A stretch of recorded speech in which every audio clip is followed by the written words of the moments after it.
Germany's Chancellor Olaf Scholz has come to China. This trip is really controversial, but the trip is also really quite weird. This is a day trip from Berlin to Beijing. That's partly about the coronavirus pandemic, avoiding using hotel accommodation. But check out what else the trip has involved. Before anyone could get on Scholz's plane, everybody had to do 2 PCR tests. Then after landing in Beijing, there was a third PCR test, this time organized by the Chinese. Only Scholz didn't do a Chinese test. He insisted on another German one, but this time with the Chinese watching. But the weirdness continues because what if somebody tested positive only after arriving here?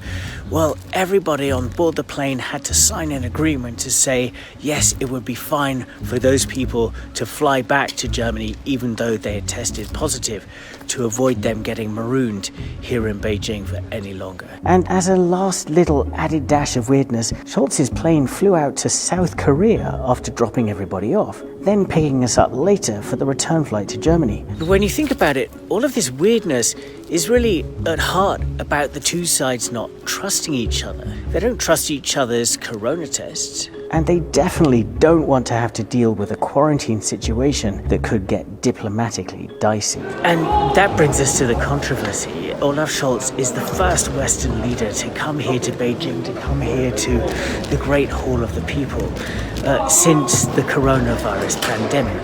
His visit comes just after Xi Jinping was crowned China's supreme leader for a 3rd term. Scholz visiting so soon looks like a stamp of approval for a man many see as a dictator. Before the trip, Scholz pushed through a deal for China's state shipping company to buy a stake in Germany's biggest port. He overruled his own foreign minister and other coalition partners too, who say the port is too important to sell a stake to a power like China. And Scholz brought a delegation of business leaders with him, despite pressure to make Germany's economy less dependent on China. But Olaf Scholz insists that it's important to talk to China, especially at this difficult time in the world.